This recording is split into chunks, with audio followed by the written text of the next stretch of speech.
राम राम बहन भाइयों माताओं, ज्ञान का निनाटन में आप सबका स्वागत है।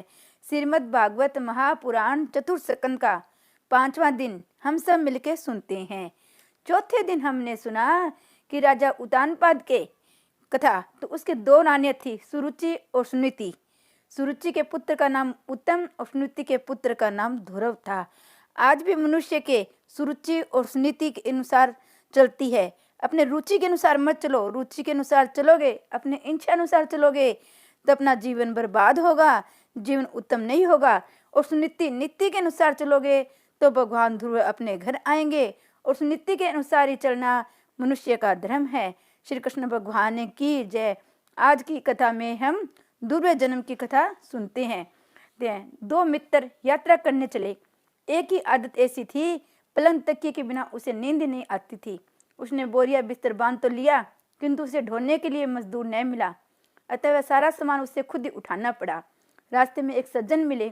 इस हादसे की दशा देखकर उससे कहा कि ये बोझ कितना कष्टदायी है, इसके बिना यात्रा क्यों नहीं करते। तो उसने उत्तर दिया, चाहे ये बोझ मुझे ही क्यों न उठाना पड़े, किंतु रात को सोते वक्त तो बड़ा मजा आता है। रात्रि के आनंद के लिए सारा दिन वह बोझ उठाए फिरता था, फिर रात को कैसा आनंद आता होगा। ये कथा किसी और की नहीं, अपनी है। जीवात्मा यात्रा करने निकला है। क्षणिक सुख के लिए मनुष्य सारा दिन गधे की भांति मेहनत करता है, सारा दिन दुख का पर्वत सिर पर लेकर चलता रहता है। क्षणिक सुख के लिए कितनी चिंता और कितना कष्ट उठाता है। ये विषय सुख क्षणिक ही नहीं, तुच्छ भी है।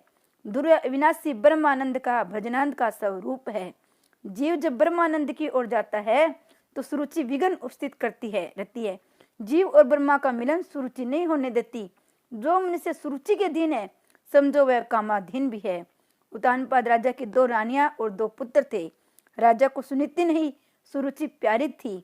हम सभी की यही बात है।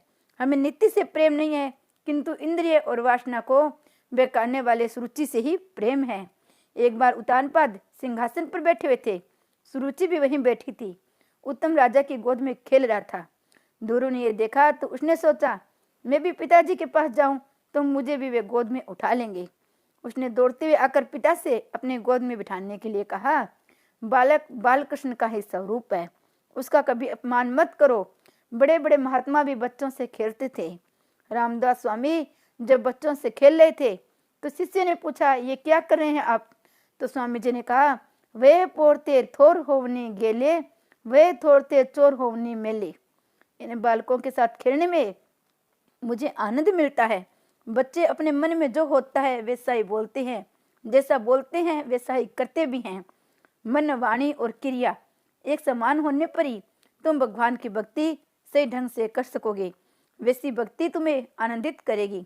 बालक निर्दोष होता है, उसे कपट मत सिखाना। उन पर बचपन में अच्छे संस्कार डालो, उनसे अनुचित लाड मत करो।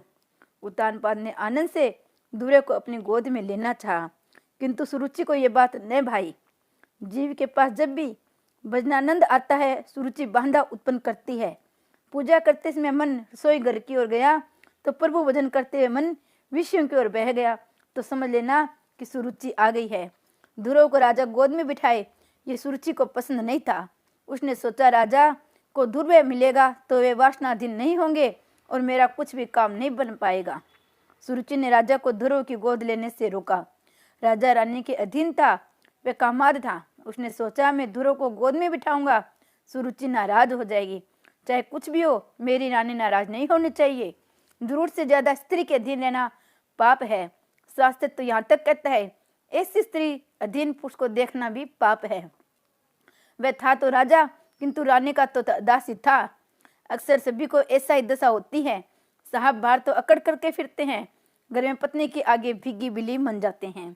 राजा ने ध्रुव की अवहेलना की और मुंह मोड़ लिया। ध्रुव जी को तो बड़ी आशा थी। उसने हाथ बढ़ाकर कहा, मुझे गोद में बिठा लीजिए। सुरुचि ने ध्रुव कुमार से कह दिया, भाग जा यहाँ से। राजा की गोद में बैठने की पात्रता तुझ में नहीं है। तू राजा की अप्रिय रानी सुनीति का पुत्र है, सो तू उसकी गोद में नहीं बैठ सकता। ध्रुव जी ने पूछा, जा माता, क्या मैं अपने पिता की पुत्र नहीं हूँ। सुखदेव जी वर्णन कर रहे हैं। सुरुचि ने उसमें ताना दिया कि तेरी माता रानी नहीं है, रानी मैं हूँ। तेरी माता दासी है, राजा की गोद में बैठने के लिए इच्छा है तो तुझे मेरी कोख से जन्म लेना पड़ेगा। तू वन में जाकर तप कर और ईश्वर की आराधना कर, मेरी कोख से जन्म पाने की मांग कर। भगवान जब प्रश्न होते हैं तो फिर तेरे घर जन्म लेना ही क्यों मांगा जाए, किंतु सुरुचि मूर्ख थी इसलिए ऐसा बोल रही थी। ध्रुव को आशा थी पिताजी कुछ पल के लिए तो गोद में लेंगे ही, किंतु सुरुचि के अपमान से रोता हुआ अपनी माता सुनीति के पास लौट आया। सुनीति ने पूछा, बेटा तू क्यों रोता है, क्या हुआ है तुझे? बालक संस्कारी है इसलिए वो कुछ बोलता नहीं है, बार बार रो रहा है। सुनीति समझती है मेरा सियाना बेटा मेरी दशा अच्छी तरह समझता है। जिसकी माता सुनीति हो वह सुशीली होता है। बस में जब कई लोगों का पुण्य इकट्ठा होता है तभी पुत्र उदार निकलता है। ध्रुव ने सोचा मैं सारी बात बताऊंगा तो परंपरा के कारण माता पिता की निंदा करने का पाप होगा। तभी एक दासी ने आकर सारी बात बता दी। सारी बात सुनकर सुनीति के मन में विचार आया कि मैंने तो सुरुचि का कुछ नहीं बिगाड़ा। मेरे मुंह से मेरे शोध के लिए यदि कुछ कटु वचन निकल पड़ेंगे तो ध्रुव के मन में हमेशा के लिए वेर भाव के संस्कार जम जाएंगे, भविष्य में अनर्थ होगा। इस प्रसंग से सुनीति को दुख तो बहुत हुआ, किंतु अपने बालक को अच्छे संस्कार देना चाहती थी। वह चाहती थी अपने बालक को राज्य और संपत्ति चाहे न मिल पाए, किंतु संस्कार तो अच्छे मिलने चाहिए। यदि माता सुनीति हो तो अपने बालक को 1000 शिक्षकों की अपेक्षा अधिक अच्छी शिक्षा दे सकती है। सुनीति ने दुख के आवेग में दबाकर धीरज से कहा, तेरी माता ने वैसे तो कुछ बुरा नहीं किया है, उसने तुझे तो उपदेश दिया है वह अच्छा है, और मैं भी तुझे ये उपदेश देती हूँ बेटे यदि भिक्षा मांगनी है तो फिर भगवान से क्यों न मांगी जाए। मनुष्य से बहुत कुछ मांगने पर भी बहुत कम मिलेगा, कई बार तो अपमान या उपेक्षा ही मिलेगी। अतः ठाकुर जी से मांगो। भगवान जब देता है तो इतना अधिक देता है कि जीव वह सब कुछ ले भी नहीं पाता है। बेटे भगवान तुझ पर कृपा करेंगे, तुझे प्रेम से बुलाएंगे, गोद में भी बिठाएंगे। तेरे ही नहीं जीव मात्र के सच्चे पिता परमात्मा वो ही है। मैंने तुझे नारायण को सौंप दिया है। जो पिता तेरा मुंह तक नहीं देखना चाहता उसके घर में पड़ा रहना निर्थक है। इस घर में तू रहेगा, तेरी सौतेली माता तुझे हमेशा कष्ट देती रहेगी, किंतु रोना ठीक नहीं, अन्यथा मुझे भी दुख होगा। तेरी भी माता ने तुझे जो वन में जानने के लिए कहा है वह ठीक ही किया है, इसमें तेरा ही कल्याण है। यदि तू उत्तम की बात राजमहल पर सिंहासन में बैठने की इच्छा रखता है तो भगवान के चरण कमलों की आराधना कर। सर्व धर्म के पालन से पवित्र बने हुए अपने चित्त में पुरुषोत्तम भगवान की स्थापना कर और अन्य सभी का चिंतन छोड़कर केवल प्रभु का ही भजन कर। अब इस घर में मत रह, वन में जाकर भगवान नारायण का भजन कर। ध्रुव ने माता से कहा कि भी माता ने हम दोनों का अपमान किया है, इस घर में न तो मेरा समान है न तेरा, क्यों न हम दोनों वन में जाकर प्रभु का भजन करें। सुनीति ने ईश्वर का बेटा मैं तो स्त्री हूँ, मेरे पिता ने तेरे पिता को मेरा दान किया है, मुझे उनकी आज्ञा में रहना है, चाहे मेरा पति मेरा मान क्यों न करे। मुझसे पति का त्याग नहीं हो सकता। तू स्वतंत्र है, मैं प्रतंत्र हूँ। मुझे तो मेरी सौतेन की भी कि जो मेरे पति की प्रिय पत्नी है उन्हीं की सेवा करनी है। मैं तुझे अकेला तो नहीं भेज रही हूँ, तेरे साथ मेरा आशीर्वाद भी तो है। परमात्मा तुझे अपनी गोद में बिठाएंगे। जब तू मेरे गर्भ में था उसमें जिन्होंने तेरी रक्षा की थी वे वन में तेरी रक्षा करेंगे। अतः तू वन में जा और परमात्मा की वहां आराधना कर, मेरे नारायण तुझे अपने बाहों में संभाल लेंगे। किंतु ध्रुव को अब भी डर लग रहा है तो सुनीति पुत्र से कहती है तो अकेला नहीं है, मेरे नारायण तेरे साथ है। जीव ये अनुभव नहीं करता कि भगवान उसके साथ है, किंतु जीव मात्र के सच्चे मित्र तो नारायण ही हैं। भगवान ये नहीं देखते कि मुख्य व्यक्ति धनिक है या गरीब, शिक्षित है या अशिक्षित, छोटा है या बड़ा। भगवान तो ये देखते हैं कि जीव के हृदय में मेरे लिए प्रेम है या नहीं। प्रभु को प्रेम से पुकारोगे तो वे दौड़ते चले आएंगे। अपने दुखी की कथा प्रभु से तुम एकांत में ही कहना, प्रभु को मनाओ, उनसे कहो मेरा पाप करने का स्वभाव छूट नहीं पाता है, कृपा करो, वे तुम्हारी प्रार्थना अवश्य सुनेंगे। ध्रुव ने पूछा, माता मुझ जैसे अबोध बालक को भी भगवान मिलेंगे क्या? ध्रुव को समझाते हुए सुनीति ने कहा, हाँ बेटे भगवान तुझे अवश्य मिलेंगे। दिल लगाकर भगवान का भजन करना। भगवान भावना के भूखे हैं। ईश्वर को जो प्रेम से पुकारता है उसके समक्ष वे अवश्य प्रकट होते हैं। बिना आतुरता के भगवान नहीं मिलते। आर्त होकर आरती करो। उपनिषद में ईश्वर ने कहा ये जीव मेरा पुत्र है, अमृतस्य पुत्र। मैं तो जीव को अपनी गोद में बिठाने के लिए तैयार हूँ, किंतु मैं मेरे पास नहीं आता है। श्रीनाथ जी ने एक हाथ ऊपर उठाया हुआ था। उसे देखकर एक वैष्णव ने उनसे पूछा, आपने एक हाथ इस तरह ऊपर क्यों उठा रखा है? तो श्रीनाथ जी ने उत्तर दिया कि मेरी सभी बालक मुझे भूल गए हैं। मैं एक हाथ ऊपर उठाकर रोज उन्हें बुलाता हूँ, किंतु वे मेरे पास आते नहीं है। सुनीति ने सोचा, बालक मेरी तो वंदना कर रहा है, किंतु वे माता की भी वह सद्भाव से वंदना करे तो उसका कल्याण होगा। किसी के प्रति द्वेष रखकर ईश्वर की आराधना नहीं की जा सकती। ऐसी आराधना सफल भी नहीं की जा सकती। सुरुचि के प्रति मन में यदि अरुचि कुभाव रखकर जाएगा तो वह नारायण का ध्यान नहीं कर पाएगा। वह बार बार सुरुचि की बातों को ही सोचता रहेगा। सुनीति ने ध्रुव को समझाया, तू मेरा सियाना पुत्र है। अपने पूर्व जन्म के फल के कारण ही तुझे अपमान सहन करना पड़ा है। किसी जन्म में तूने अपनी माता का अपमान किया होगा, अतः उसने इस जन्म में बदला ले लिया है। लाभ हानि, सुख दुख, मान अपमान आदि सब कुछ पूर्व जन्म के कर्मों का फल है। ज्ञानी उसे हंसते हुए सह लेते हैं, अज्ञानी रोते हुए सहते हैं। जैसा बीज बोया होगा वैसा ही फल मिलेगा। बेटे, तू अपने मन में कुछ भी न रखना। तेरी माता तेरे पिता को प्यारी है, तू क्या उसे प्रणाम नहीं करेगा? तूने जिस प्रकार मुझे प्रणाम किया उसी प्रकार अपनी इस विमाता को भी प्रणाम कर, जो तेरे पिताजी को प्रिय है। जो तू मुझे प्रणाम भी नहीं करेगा तो भी मैं तुझे आशीर्वाद तो दूंगी ही, किंतु तेरी माता तो तेरे प्रणाम करने पर ही आशीर्वाद देगी। उसकी वंदना करके तू जाएगा तो भगवान जल्दी प्रसन्न होंगे। सभी के आशीर्वाद लेकर वन में जाएगा तो परमेश्वर जल्दी कृपा करेंगे। जिस सुरुचि ने बालक का अपमान किया, उसी सुरुचि की वंदना करने के लिए अपने पुत्र को सुनीति भेज रही है। धन्य है वो सुनीति। ऐसी सुनीति जिसके घर में होगी वहां कली युग नहीं आ सकता। 5 वर्ष का बालक ध्रुव कुमार विमाता सुरुचि की वंदना करने गया है। वह तो आसन पर अकड़ कर बैठी थी। ध्रुव जी ने उसे साष्टांग प्रणाम किया। सुरुचि ने पूछा, मुझे वंदन क्यों कर रहा है? ध्रुव जी ने बताया, माता मैं वन में जा रहा हूँ, अतः आपसे आशीर्वाद लेने आया हूँ।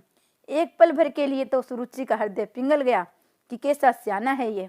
अपमानित होने पर भी ये मुझे प्रणाम कर रहा है, किंतु वह स्वभाव से दुष्ट थी। संभाव जल्दी सुधर नहीं पाता है।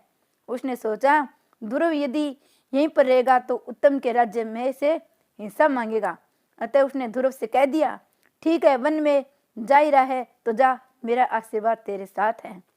बालक के प्रणाम करने पर सुरुचि के दिल में कुछ भी विशेष भाव नहीं जागा। संभाव को सुधारना बड़ा मुश्किल काम है।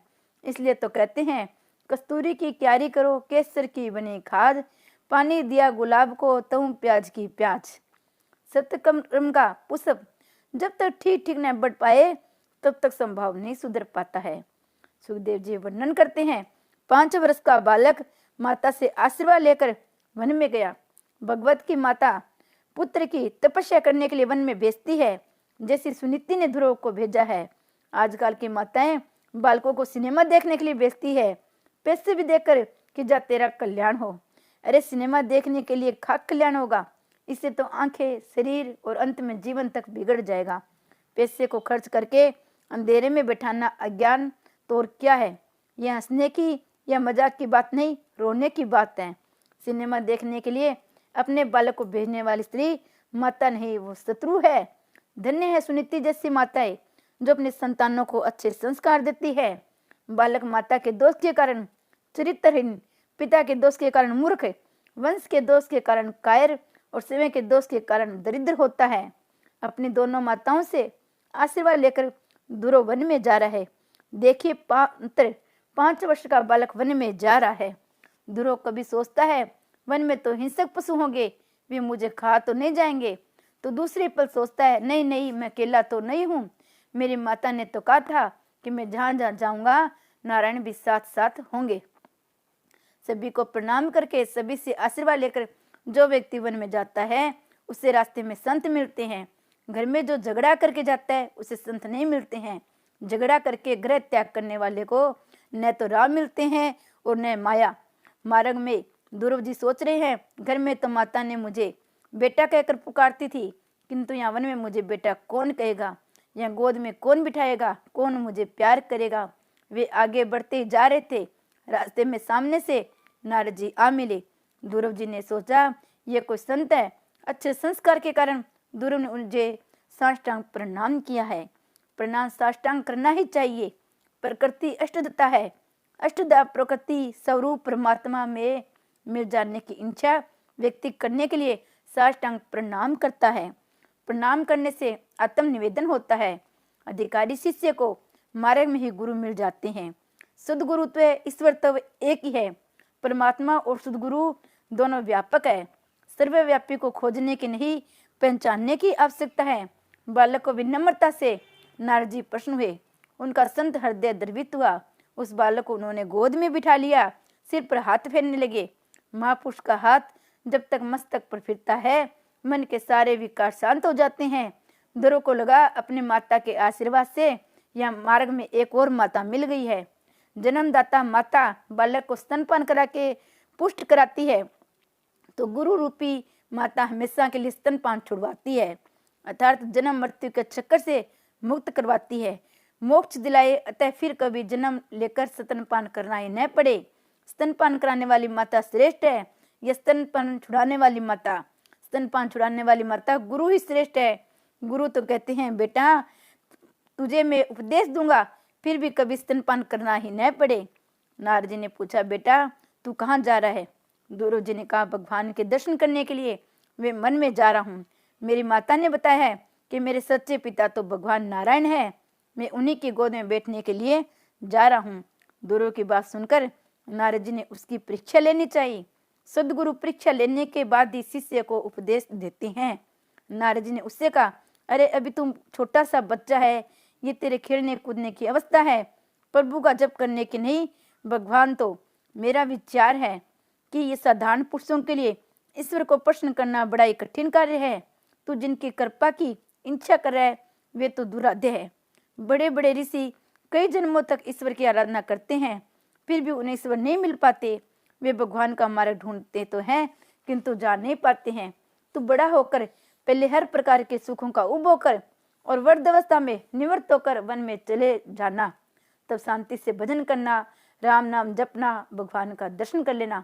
तू चाहता है भगवान तुझे गोद में बिठा ले, किंतु बड़े बड़े ऋषि मुनि हजारों वर्षों की तपस्या करने के बाद भी उन्हें पा नहीं सकते, तो फिर तेरे जैसे बालक को तो वे मिलेंगे कैसे? अतः यही अच्छा है कि तू अपने घर वापिस चले जाओ। ध्रुव को मारने का जी नहीं, जिस घर में मेरा मान होता है वहां मैं नहीं रह सकता। अपने पिताजी के राज सिंहासन पर न बैठने का मैंने निश्चय किया है। इसी जन्म में प्रभु के दर्शन करने का भी निश्चय किया है। गुरुजी आप हमारे दर्शन कराइए। ध्रुव का अटल निश्चय देकर नारद जी ने कहा जो व्यक्ति अपना कल्याण चाहता है और धर्म अर्थ काम और मोक्ष को प्राप्त करना चाहता है, उसके लिए एकमात्र साधन है श्री हरि चरणों की सेवा। तू मधुवन में जा। वृंदावन में ये मधुवन है जहाँ ध्रुव जी नारायण के दर्शन हुए थे। यमुना कृपालु है। यमुना महारानी कृपा देवी का अवतार है। भागवत में कुछ ऐसे स्थानों का निर्देश है जहाँ परमात्मा अखंड रूप से विराजते हैं। मधुवन में श्री रंगम आदि, श्री रंगम में अंतरसैनम पदम भारम, द्वारिका में भी भगवान विराजते हैं। उन्होंने द्वारिका त्यागी नहीं है। बोडाना की भक्ति अनन्य थी, अतः उनका एक स्वरूप डाकोर आया था। गंडक नदी के किनारे पुलक ऋषि के आश्रम में भी उनका अखंड वास है। इसी भागवत के 5वें स्कंद में कहा गया है वृंदावन में भगवान का अखंड वास है। यमुना जी तेरा ब्रह्म संबंध सिद्ध करेगी। यमुना जी तेरे लिए सिफारिश करेगी। अपात्र होने पर भी माता मानेगी कि तू उसका हुआ है, अतः वे कृपा करेगी। नारद जी ने ध्रुव को आज्ञा दी, बस तेरा कल्याण हो। यमुना नदी के तट पर स्थित परम पवित्र मधुवन में तू जा और वहाँ श्री हरि का नित्य निवास है। वृंदावन प्रेम भूमि है। वहाँ रहकर भजन करने से मन जल्दी शुद्ध होता है। वृंदावन दिव्य भूमि है। वहाँ जीव और ईश्वर का मिलन शीघ्र होता है। ध्रुव जी ने पूछा वृंदावन जाकर वहाँ परमात्मा की आराधना किस प्रकार करनी है? नारद जी ने कहा ध्यान करने से पहले मानसी सेवा करना, चतुर्भुज नारायण की मानसी सेवा करना, उससे मन की धारा कहीं न टूट जाए इसका ख्याल रखना। ईश्वर में मन तंत्र संलग्न करना चाहिए। मानसी सेवा श्रेष्ठ मानी गई है। भगवान शंकराचार्य भी कृष्ण की मानसी सेवा करते थे। जो अपने पास कुछ नहीं रखते वैसे विरक्त सन्यासी मानसी सेवा करे वह उत्तम है, किंतु गृहस्थ के मात्र मानसी सेवा करने से कुछ नहीं बन सकता। गृहस्थ को चाहिए वह मानसी और प्रत्यक्ष दोनों सेवा करे। श्री कृष्ण भगवान की जय।